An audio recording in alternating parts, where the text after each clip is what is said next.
मोक्षमार्गस्य नेतारं भित्तारं कर्म भूभृतां जातारं विश्वतत्त्वानां वन्दे तद्गुणलब्धये।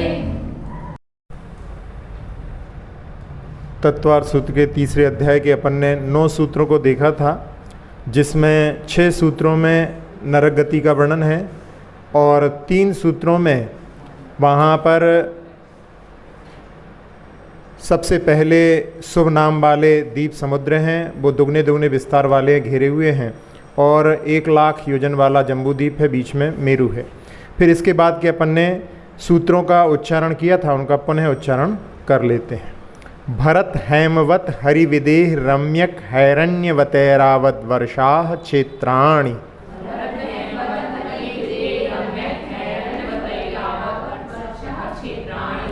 तद्विभाजिनः पूर्वापरायता हिमवन महाहिमवन निषद नील रुक्मी शिखरिणो वर्षधर पर्वताः।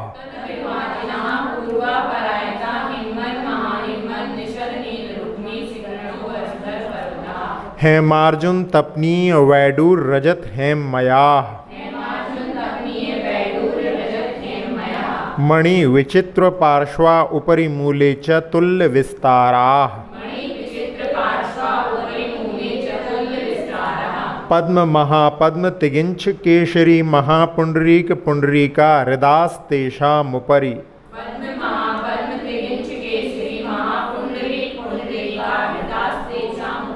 प्रथमो योजन सहस्रायामस्तदर्ध विष्कम्भो हृदः।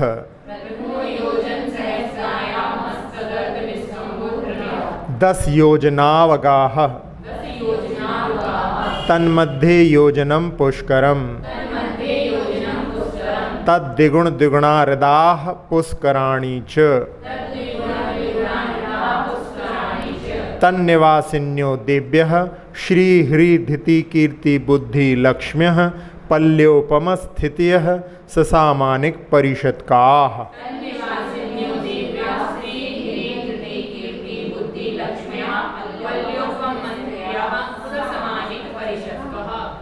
गंगा सिंधु रोहित रोहितास्या हरिद्धरी कांता सीता सीतोदा नारी नरकांता सुवर्ण रूप्यकूला रक्ता रक्तोदाह सरितस्तन्य मध्यगाः।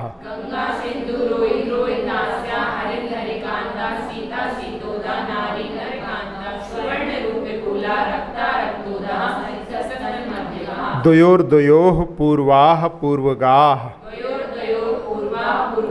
विसर्ग का उच्चारण द्वयोर्द्वयोः पूर्वाः पूर्वगाः। शेषास्त्वपर्गाः। 14 नदी सहस्र परिवृता गंगा सिंध वादियो नद्यः।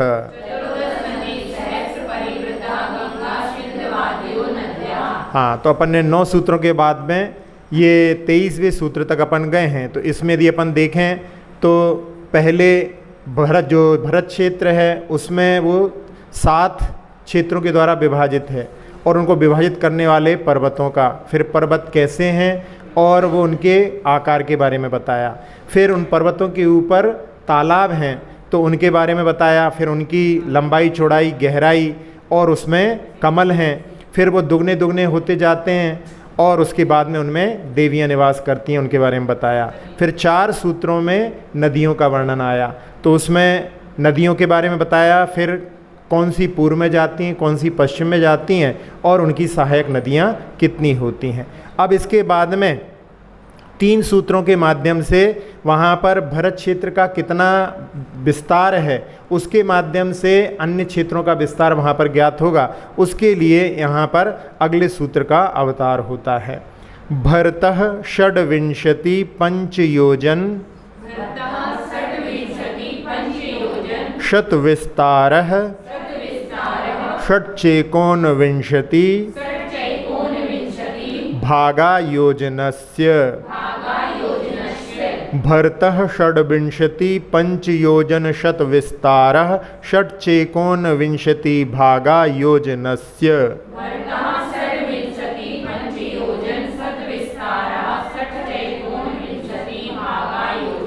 हाँ, शाह जो षटकोण वाला है उसका उच्चारण करने के लिए अपनी जिह्वा को, जहाँ से अपन टा ठा डा ढा णा का उच्चारण करते हैं, वहीं से शा का उच्चारण होता है।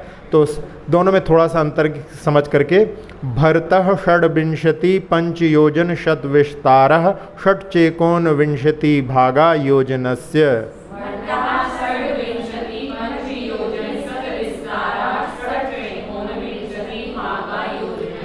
हाँ, अब भरत क्षेत्र का विस्तार कितना है? तो भरत क्षेत्र का विस्तार 526, षड्विंशति पंच योजन शत, तो 526 आ गया। और एक योजन के 19 भागों में से 6 भाग, अर्थात जिसको अपन बोलते हैं 526 सही 6/19 योजन प्रमाण है। अब ये कैसे निकला है आगे के सूत्रों में अपने को इसको ज्ञात होगा, लेकिन यहाँ पर सामान्य से इतना योजन है। अब जो आगे आगे दुगने दुगने होते जाते हैं उसके लिए बता रहे हैं, क्योंकि एक का बता दिया है तो बाकी सबका भी उसके दुगने दुगने होते जाते हैं, तो उससे निकाला जाता है। तो अगले सूत्र का अवतार होता है तद द्विगुण द्विगुण विस्तारा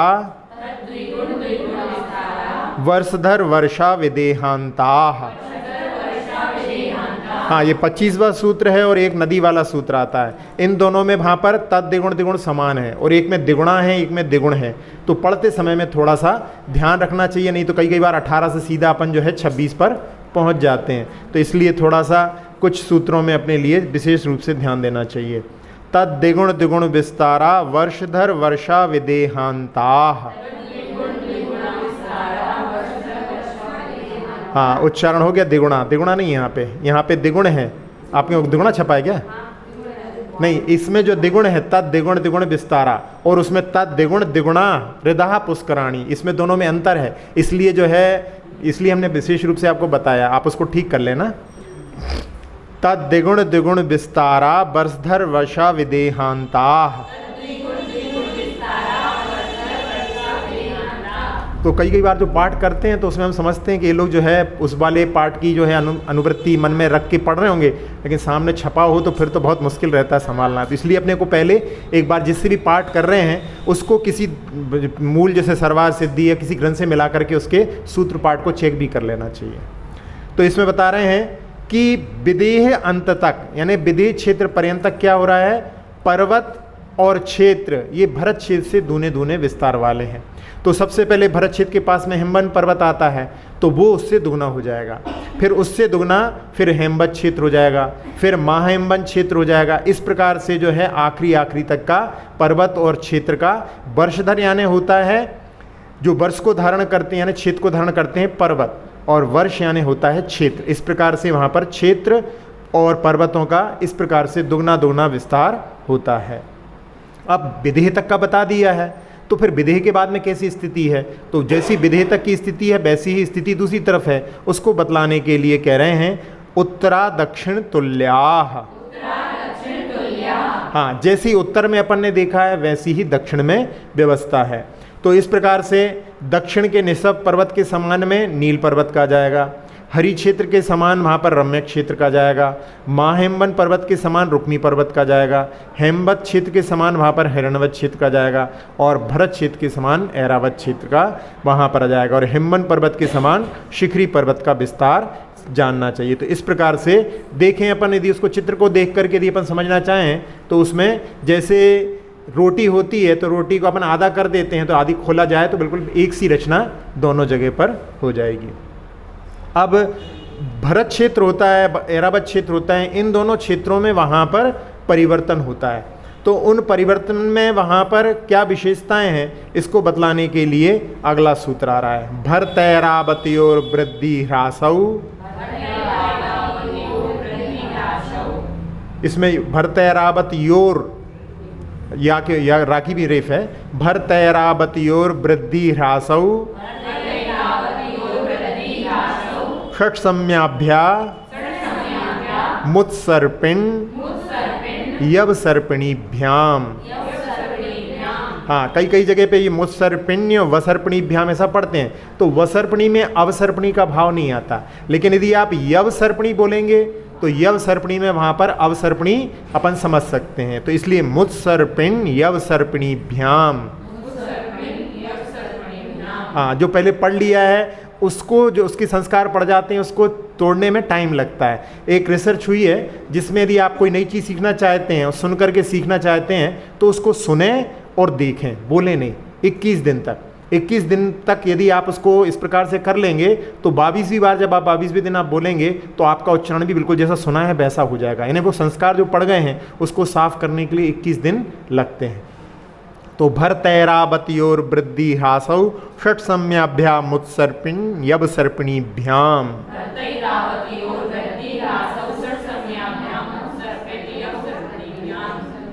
थोड़ा सा सबकी स्पीड जो है अलग अलग है। भरतैरावत्योर वृद्धि ह्रासौ षट सम्याभ्याम उत्सर्पिण यव सर्पिणीभ्याम।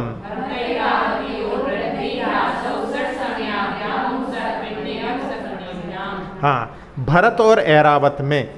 अब यहाँ पर देखें आप, इसमें भरत ऐरावत योह, यहाँ पर जो है षष्ठी भी हो सकती है इसमें द्विवचन में और सप्तमी भी हो सकती है। तो भरत और ऐरावत क्षेत्र में भी निकल सकता है इसका अर्थ, और भरत और ऐरावत क्षेत्र का भी निकल सकता है, मैं और का दोनों का निकल सकता है। वैसे आचार्य पूज्यपाद महाराज ने तो उस क्षेत्र में जो रहने वाले हैं उनके लिए बताया कि वहाँ पर उनमें उत्सर्पणी और अवसर्पणी के साथ 6 कालों में, ये षट सम्याभ्य है ना, 6 कालों में वहाँ पर मनुष्यों और जो तिर्यंच आदि हैं उनकी आयु, अवगाहना शक्ति आदि में क्रमशः वृद्धि होती है और ह्रास होता है। जब अवसर्पणी होती है तो ह्रास होता है और उत्सर्पणी होती है तो वृद्धि होती है। अब यहाँ पर उनमें रहने वालों का बता दिया है, लेकिन आचार्य विद्यानंद जी हुए हैं 8वीं 9वीं शताब्दी में, उन्होंने श्लोक वार्तिक लिखा है। श्लोक वार्तिक टीका बड़ी प्रसिद्ध है। एक सबसे पहली जो प्राप्त है उसमें सरवार सिद्धि है, दूसरी आचार्य अकलंग देव की राजवार्तिक है, और उसके बाद में उन्होंने श्लोक वार्तिक लिखा। तो उस श्लोक वार्तिक में उन्होंने इसका दोनों तरह से अर्थ किया है कि केवल वहाँ पर रहने वालों का नहीं, उस क्षेत्र में भी परिवर्तन हो जाता है। इसलिए अपने को अभी जो ज्ञात विश्व है और अपन जिसे पढ़ रहे हैं उसमें बहुत अंतर है। तो उसके लिए यहाँ पर बताया गया है कि जो जैनागम में वर्णन है वो शाश्वत भूगोल का है, और भरत ऐरावत के आर्यखंड में ही केवल परिवर्तन होता है। ये जो बताया है इसमें भरत ऐरावत में परिवर्तन के लिए, लेकिन 6 खंड हैं, 6 खंडों में केवल आर्यखंड। 6 खंड कैसे बनते हैं आप लोगों को मालूम है? 6 खंड जो है 2 नदियों के माध्यम से और विजयार्थ के माध्यम से बनते हैं। तो वो केवल आर्यखंड में ही वहाँ पर परिवर्तन होता है। तो उस समय क्या होता है, जब भोग भूमि से कर्म भूमि का परिवर्तन होता है तो उस समय में 1 योजन जो है धरती उठ जाती है। तो उसके माध्यम से वहाँ पर जो पानी आदि आ जाता है और उसके कारण में अलग अलग स्थिति बन जाती है। तो उसके कारण में जो अभी वर्तमान में जो स्थिति दिखाई दे रही है उसमें और जो अपन पढ़ रहे हैं उसमें अंतर रहता है। ये ध्यान में रख करके तो आचार्य विद्यानंद जी महाराज का है कि उस क्षेत्र में भी परिवर्तन होता है, केवल वहाँ पर रहने वालों में ही परिवर्तन नहीं होता। तो भरत और ऐरावत क्षेत्र में रहने वाले जो जीव हैं उनकी आयु, अनुभव, ऊंचाई आदि में वृद्धि होती है, वो अवसर्पणी काल है, और जिसमें कमी होती है वो अवसर्पणी काल है, और जिसमें वृद्धि होती है वो उत्सर्पणी कहलाता है। इस प्रकार से वहाँ पर हर चीज़ में वहाँ पर परिवर्तन होता रहता है। जैसे कि पहले के लोग जो बताते थे कि पहले में जो शक्ति थी वैसी अब शक्ति नहीं है, वो खाद्य सामग्री भी जो है वैसी शक्ति वाली नहीं है जैसी पहले थी। तो इस प्रकार से उनमें भी परिवर्तन आता रहता है। और इनमें जो 6 काल का जो परिवर्तन होता है उनके नाम दुष्मा दुष्मा उत्सर्पणी की अपेक्षा से लगाएं। यदि बढ़ रहा है तो दुष्मा दुष्मा दुष्मा, फिर दुष्मा सुष्मा, सुष्मा दुष्मा, सुष्मा और सुष्मा सुष्मा। यदि अपन अवसर्पणी लगाएं जो भी चल रहा है तो उसकी अपेक्षा से पहला जो काल था उत्तम भोग भूमि का वो सुखमा सुखमा भी कहते हैं इसको, फिर दूसरा काल सुखमा, तीसरा काल सुखमा दुखमा, चौथा काल दुखमा सुखमा, 5वां काल दुखमा जो अपन जिसमें हैं अभी, और 6ठा काल दुखमा दुखमा कहलाता है। अब इनके बारे में आगे वर्णन आएगा, लेकिन जो पहले भोग भूमि में समय रहता है, भोग भूमि के समय में वहाँ पर वो कल्प वृक्षों के माध्यम से अपनी सारी पूर्ति करते हैं। तो 10 प्रकार के कल्प वृक्ष वहाँ पर होते हैं, उनके अपन नाम देख लें। मध्यांग जहाँ पर सुगंधित रस आदि प्राप्त होते हैं, पानांग जिसमें सुस्वादु शीतल पेय प्राप्त होते हैं, वादित्रांग में वहाँ पर बजाने वाले उपकरण प्राप्त होते हैं, भूषणांग में वहाँ पर हार मुकुट आदि प्राप्त होते हैं, मालांग में वहाँ पर कर्णफूल आदि कर्णाभरण प्राप्त होते हैं, दीपांग में वहाँ पर मणिमय दीपक होते हैं, ज्योतिरांग में वहाँ पर सूर्य चंद्रमा नहीं दिखाई देते, उनके माध्यम से प्रकाश होता है, ग्रहांग में वहाँ पर भवन विचित्र साल आदि बनाने वाले होते हैं, और भोजनांग में वहाँ पर नाना प्रकार की भोजन सामग्री, और भाजनांग में वहाँ पर थाली कटोरी आदि बर्तन प्राप्त होते हैं। तो इस प्रकार के 10 प्रकार के जहाँ पर कल्प वृक्ष होते हैं उनके माध्यम से जो प्राप्त होता है वो भोग भूमि है। और उसके बाद में कर्म भूमि का वर्णन आगे आचार्य महाराज स्वयं ही बतलाएंगे। इसमें जो बिजयार पर्वत के बारे में भी हमने आपको बताया, वो बिजयार पर्वत पर अभी भी चौथा काल बना रहता है। तो अभी भी वहाँ से मुक्ति का मार्ग खुला हुआ है, अभी भी कोई केवली वहाँ पर हो सकते हैं।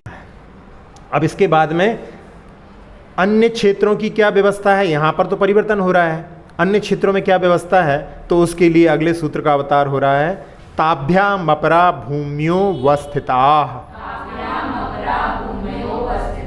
ताभ्याम अपरा भूमयो वस्थिताः। हाँ, यानी उन भरत और ऐरावत क्षेत्र को छोड़ करके, अपरा यानी अन्य जो हैं उनमें भूमि अवस्थित रहती है, उनमें काल का परिवर्तन नहीं होता।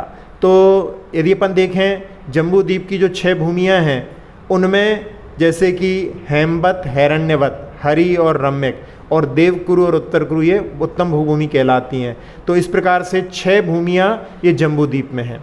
आगे धातकी खंड और पुष्करार्ध का भी वर्णन आएगा, वो दुगने दुगने होते हैं, उसका वर्णन आएगा। तो उसमें 12 भूमियाँ धातकी खंड में और 12 भूमियाँ पुष्करार्ध में। इस प्रकार से कुल मिलाकर के 12 12 24 और 6 30 ये 63 भोग भूमियाँ, ऐसा शास्त्रार्थ समुच्चय ग्रंथ है, उसमें सूत्र भी आता है। तो 30 भोग भूमियाँ होती हैं, इस प्रकार अपन इसको जान सकते हैं। और जो 2.5 द्वीप के बाहर जहाँ पर मनुष्य नहीं रहते, वहाँ पर स्वयंभू रमण द्वीप तक वहाँ पर त्रियंश रहते हैं, वहाँ पर उनकी जगन्य भोग भूमियाँ भी होती हैं। लेकिन यहाँ पर मूलतः 2.5 द्वीप का ही वर्णन किया है। अब इन जो क्षेत्रों में जीव रहते हैं उनकी आयु कितनी होती है, तो उसके लिए अगले सूत्र का अवतार होता है एकद्वित्रिपल्योपम स्थितियो हेमवतक हारि वर्षक दैव कुर्वकाः। एकद्वित्रिपल्योपम स्थितियो हेमवतक हारि वर्षक दैव कुर्वकाः। एकद्वित्रिपल्योपम स्थितियो हेमवतक हारि वर्षक दैव कुर्वकाः।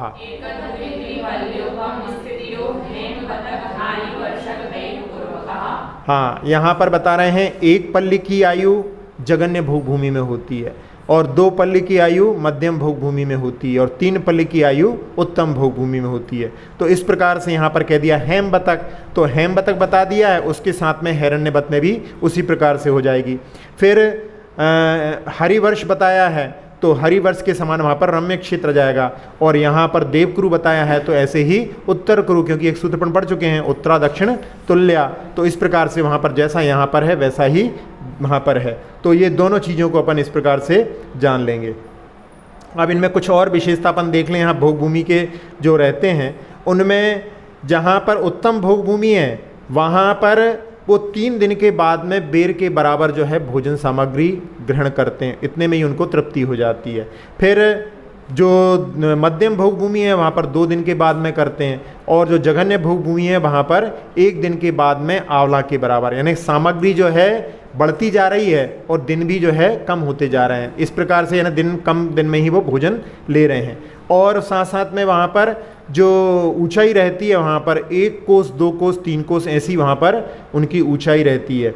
और साथ साथ में वहाँ पर शरीर का रंग जो रहता है वो अपन देखें तो जघन्य में नीला, फिर मध्यम में शुक्ल, और जो उत्तम भोगभूमि रहती है वहाँ पर स्वर्णिम रंग उनका होता है। अब यहाँ इसमें जैसे अपने बताया था उत्तरा दक्षिण तुल्या के लिए, इसके लिए आगे भी सूत्र दे रहे हैं तथोत्तराः। हाँ, जैसी उत्तर में स्थित जीवों की स्थिति है वैसी ही यहाँ पर उत्तर में है। तो दक्षिण का वर्णन दक्षिण क्षेत्र के समान ही उत्तर में जानना चाहिए, जो हमने पहले बता दिया है उस प्रकार से वहाँ पर यदि अपन देखेंगे तो वहाँ पर हैरण्यवत क्षेत्र के जीवों की आयु वर्ण वहाँ पर हेमवत क्षेत्र के समान हो जाएगी, और रम्य क्षेत्र के जीवों की आयु वहाँ पर हरि क्षेत्र के समान हो जाएगी, और उत्तर कुरु की वहाँ पर दक्षिण कुरु के समान हो जाएगी, दक्षिण देव कुरु के समान। ठीक है। हाँ, अब इसके बाद में जो विदेह क्षेत्र होता है यहाँ पर तो जो बताई है पल्ली जो होता है वो पल्योपम उपमा के माध्यम से बतलाया जाता है, तो वो असंख्यात वर्ष होता है। और विधेय क्षेत्र में जो जीव रहते हैं उनकी संख्यात वर्ष की आयु रहती है। तो वो उसके लिए अगला सूत्र आ रहा है, विदेहेषु संख्ये कालाः, विदेहेषु संख्ये कालाः। हाँ, विधेय क्षेत्र में जो जीव रहते हैं और वहाँ पर यानी दोनों आ जाएंगे मनुष्य और तिर्यंज, तो उनकी संख्यात वर्ष की आयु होती है। यहाँ पर उत्कृष्ट ऊंचाई 500 धनुष होती है। और साथ साथ में अपन पहले देख चुके हैं कि संख्यात काल के लिए क्या बताते हैं, तो 84 लाख वर्ष का एक पूर्वांग होता है और एक पूर्वांग से गुणा करने पर एक पूर्व आता है और उसमें फिर 1 करोड़ का गुणा करने से एक पूर्व कोटि आता है। इतना समय संख्यात माना जाता है। इसमें जैसे ही एक समय मिला देते हैं फिर उसको असंख्यात लिया जाता है। वैसे तो संख्यात ही है लेकिन फिर भी अब कहीं से तो असंख्यात शुरू करना पड़ेगा, तो वहाँ से उसको असंख्यात शुरू करते हैं। तो इस प्रकार से वहाँ पर विधेय क्षेत्र के जो जीव रहते हैं वो संख्यात वर्ष वाले, संख्यात वर्ष की आयु वाले होते हैं। अब इसके बाद में पहले जो भरत क्षेत्र का विस्तार बताया था 526 सही 6/19, अब दूसरी तरह से भरत क्षेत्र का विस्तार बतला रहे हैं। भरतस्य विस्कंभो जम्बूद्वीपस्य 90 भागः, भरतस्य विस्कंभो जम्बूद्वीपस्य 90 भागः। हाँ, भरत क्षेत्र का जो विस्तार है पूरे जम्बूद्वीप का 190वां भाग है। यानी एक भाग यदि अपन भरत क्षेत्र को देखें तो पूरा जो है जम्बूद्वीप 190 गुना हो जाएगा। और यहाँ पर पूरा यदि देखें तो 1 लाख योजन का जम्बूद्वीप है, तो उसमें यदि अपन 190 का भाग दें तो उसके माध्यम से जो 526/6 सही 6/19 आया था वो इसी प्रकार से आया था। तो यहाँ अब अपन इस एक को लेकर के यदि अपन चलते हैं तो उसमें अपन आगे आगे दुगने दुगने हो जाते हैं, तो उससे बना सकते हैं। तो पहले सबसे पहले देखें अपन भरत क्षेत्र जो है वो अपन उसको मान लें एक है, एक शलाका, या जैसे अपन कहते हैं ना उसको अपन x मान लें, ऐसा करके पढ़ाते हैं इसमें। हाँ, तो उसके बाद में हिमवन पर्वत जो आएगा वो 2x हो जाएगा, तो 2 शलाका हो जाएंगी। फिर उसके बाद में हेमवत क्षेत्र आता है वो 4 हो जाएगा। फिर महाहिमवन पर्वत है वो 8 हो जाएगा। हरि क्षेत्र जो है वो 16 हो जाएगा। फिर निषद पर्वत जो है वो 32 हो जाएगा। विधेय क्षेत्र 64 हो जाएगा। बस विधेय आंता विधेय तक ले जाना है और उसके बाद में फिर घटाते जाएंगे। तो नील पर्वत जो है वो 32 आधा हो जाएगा। रम्य क्षेत्र जो है 16 हो जाएगा। रुक्मी पर्वत 8 हो जाएगा। हैरण्यवत 4 हो जाएगा। शिखरी पर्वत 2 हो जाएगा। और जैसा यहाँ पर भरत क्षेत्र है वैसा ही ऐरावत क्षेत्र 1 हो जाएगा। अब इन सबको जोड़ दिया जाए तो ये 190 हो जाते हैं। तो 190 में एक भाग जो है भरत क्षेत्र है। कितना बड़ा विस्तार है। अभी भरत क्षेत्र का आर्यखंड ही केवल हमको ज्ञात है। जो ज्ञात विश्व है उसमें आर्यखंड भी पूरा ज्ञात नहीं है अभी, क्योंकि आर्यखंड में भी कई ऐसी स्थान हैं जैसे बर्मुडा ट्रायंगल, वहाँ पर अभी भी जो है इतिहास बना, मतलब उसमें जो है रहस्यमय बना हुआ है। बड़े बड़े जहाज भी वहाँ पर जाने के बाद में लुप्त हो जाते हैं। तो इसलिए अभी भी ज्ञात विश्व को भी अपन पूरा नहीं जानते हैं। तो जो अज्ञात विश्व है अभी भरत क्षेत्र का नहीं, एक भाग और 190वां भाग तो केवल यहाँ पे इसके माध्यम से निकल रहा है। तो कितना बड़ा जो विश्व है इसके माध्यम से अपन समझ सकते हैं। अब अन्य क्षेत्रों का यदि विश्वास जो क्षेत्र निकालना है, जैसे भरत क्षेत्र का बताया था, उसमें अपन इन शलाका को गुणा कर दें तो उसके माध्यम से, जैसे विधेय क्षेत्र होता है। अब विधेय क्षेत्र में कितने तीर्थंकर होते हैं? 160 होते हैं। 170 टोटल होते हैं। 5 भरत में होते हैं, 5 ऐरावत में होते हैं। तो यहाँ केवल एक हो रहे हैं और वहाँ पर 160। तो इसके माध्यम से अपन देखो तो यहाँ पर भरत क्षेत्र की तुलना में वो 64 गुणा बड़ा है।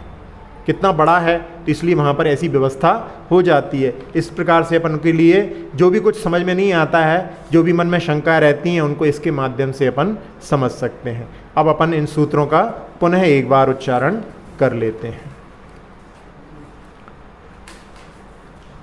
भरतः षड्विंशति पंचयोजन शत विस्तारः षट्चेकोनविंशति भागा योजनस्य।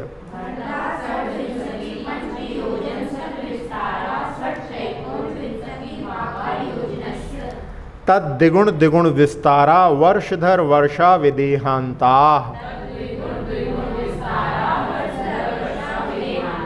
उत्तरा दक्षिण तुल्याः। भरतैरावत्योर वृद्धि ह्रासौ षट सम्याभ्या मुत्सर्पिण यवसर्पिणीभ्याम।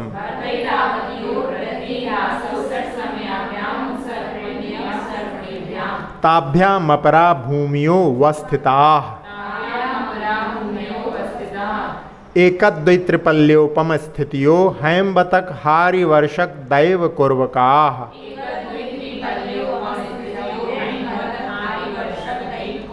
तथोत्तराः विदेहेषु संख्ये कालाः भरतस्य विष्कम्भो जम्बूद्वीपस्य 90 भागः। तो आज अपन ने 24 सूत्रों से लेकर के कहाँ तक 32 सूत्रों तक लिया है। तो अपन देखें अपन कहाँ थे 24 सूत्र में, यहाँ पर 24वां सूत्र सबसे आखिरी में, वहाँ पर भरत क्षेत्र का विस्तार बताया। उसके साथ साथ में वहाँ पर दुगने दुगने होते जाते हैं और उत्तर दक्षिण में तुल्य हैं, ये 3 सूत्रों को अपन इसमें एक साथ ले लेंगे। फिर उसके बाद में 6 काल का परिवर्तन आता है और बाकी सब जगह पर एक सा रहता है, अवस्थित रहता है। ये 2 सूत्र आ गए। इसके बाद में 4 सूत्रों में और अपन जानते हैं, तो वहाँ पर जो 1 2 3 पल्ले वाला सूत्र आता है ना।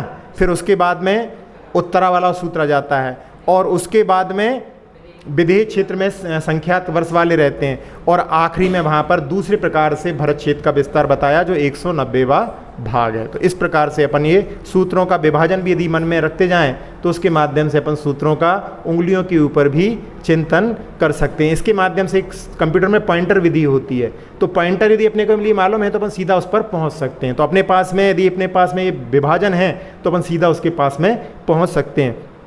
और इसके माध्यम से अपन जैसे वो नमोकार मंत्र में रहता है, इसी प्रकार से इसमें भी अपन वो आरोह अवरोह भी कर सकते हैं। नीचे पीछे से भी आगे, आगे से पीछे, बीच में से भी इधर उधर भी पढ़ सकते हैं। अक्षर पद मात्रा से दूषित वचन अगर ममहीन रहे और प्रमाद कषाय के वश में सम्यक अर्थ विलीन किए, जिन वाणी माता मेरी उन सब त्रुटियों को क्षमा करें, दे आशीष शीघ्र हम सबको केवल लब्धि रमा मिले, प्राप्त हमें हो बोधि समाधि परिणामों की शुद्धि हो, निज आत्म उपलब्ध हमें हो शाश्वत सुख की सिद्धि हो, चिंतित वस्तु दात्री माता चिंतामणि उपमा भाति, करूं वंदना पूर्ण विनय से चरण रखूं मैं ये पाती, कर जिन वाणी स्तुति तन की ममता टार, महामंत्र का जाप अब सभी जपें नब बार।